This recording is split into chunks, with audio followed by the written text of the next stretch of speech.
அரசியல் சாசனத்தின் 101வது சட்ட திருத்தம் என்ற பெருமையை பெற்றுள்ளது ஜிஎஸ்டி எனப்படும் சரக்கு மற்றும் சேவை வரி மசோதா. நாடாளுமன்றத்தின் இரு அவைகள் மற்றும் 17 மாநிலங்களின் சட்டமன்றத்தில் இதற்கான ஒப்புதல் கிடைக்கப்பெற்றவுடன் குடியரசுத் தலைவர் ஜிஎஸ்டி மசோதாவிற்கு ஒப்புதல் அளித்துள்ளார்.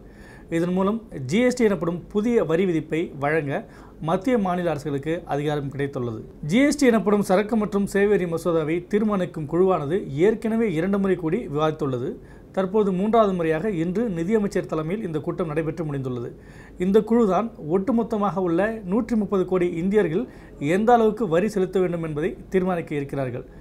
ஒட்டுமொத்த நுகர்வோர் பலனை கருத்தில் கொள்ளாமல் 2 அல்லது 3 நாட்கள் மட்டும் கூடி ஒரு குழுவானது முடிவு எடுத்து அந்த முடிவை ஒட்டுமொத்த தேசமும் பின்பற்ற வேண்டும் என்று கூறுவது எந்த விதத்தில் நியாயம் என்பது பொதுமக்கள் பலரின் கேள்வி. ஜிஎஸ்டி என்பது இன்று நேற்று பேசப்பட்டு வந்த விஷயமல்ல. ஏறத்தாழ 10 ஆண்டுகளாக இது பற்றி விவாதிக்கப்பட்டு வந்தது.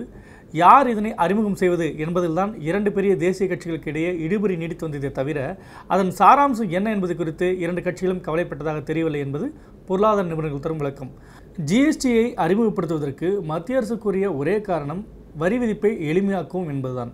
ஆனால் இந்த ஜிஎஸ்டியை அமல்படுத்துவதற்கு தற்போதுள்ள நடைமுறை ஏராளமான கேள்விகளை எழுப்பியுள்ளது.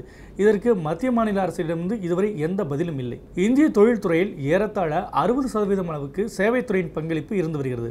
ஆனால் சேவைத்துறைக்கான வரி விதிப்போ 15% முதல் 18% உயரக்கூடும் என்று நிபுணர்கள் கூறுகின்றனர். அப்படியென்றால் இதன் மூலம் பெரிய பாதிப்பை அடையப் போவது நேரடியாக பொதுமக்களாகிய நாம் தான். தங்கத்தின் மீதான இறக்குமதிக்கான வரி 2% 4% அதிகரிக்கக்கூடும் என்று பொருளாதார நிபுணர்கள் கூறுகின்றனர். மீண்டும் மீண்டும் ஒட்டுமொத்த மக்களின் நலனை கருத்தில் கொள்ளாமல், அதாவது நுகர்வோர் பலனை கருத்தில் கொள்ளாமல் அரசியல் முடிவுகள் எடுக்கப்படுவதே இத்தகைய நிலைகளுக்கு காரணம். இது மட்டுமல்லாது ஜிஎஸ்டி குழு முன்பாக உள்ள சவால்கள் என்னவென்று பார்த்தால், வருவாய் இழப்பீட்டை எவ்வாறு கணக்கிடுவது, வரி விகித நிர்ணயம், சட்டம் மற்றும் செயல்பாடுகள் உள்ளிட்ட பல்வேறு சவால்கள் ஜிஎஸ்டி குழு முன்பாக உள்ளன. அதற்கும் இந்த குழு எவ்வாறு பதிலளிக்கப் போகிறது என்பதை காலம்தான் தீர்மானிக்க வேண்டும். இந்தியாவில் உள்ள பெரும்பாலானோர் நடுத்தர வர்க்கத்தினர்.